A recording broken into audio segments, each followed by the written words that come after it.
Hello everyone, today I will show you how to change underline color in a PDF file using Wondershare PDF element. Open your PDF file with Wondershare PDF element and click on this comment option, this menu bar, and click on this download, and here you will find this underline option. Click here.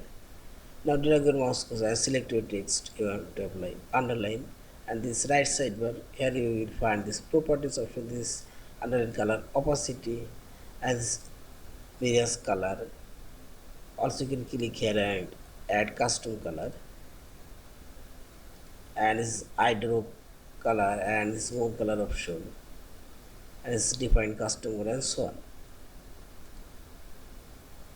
And see this underline now showing here, and click here again and click on this underline, and here you can change your underline color.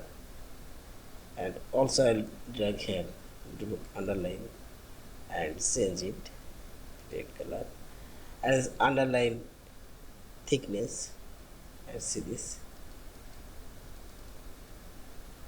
and this underline style, you can add dotted underline, dash underline, and so on.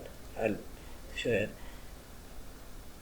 solid underline, and this is, and finally select this file option, save or save as a PDF file.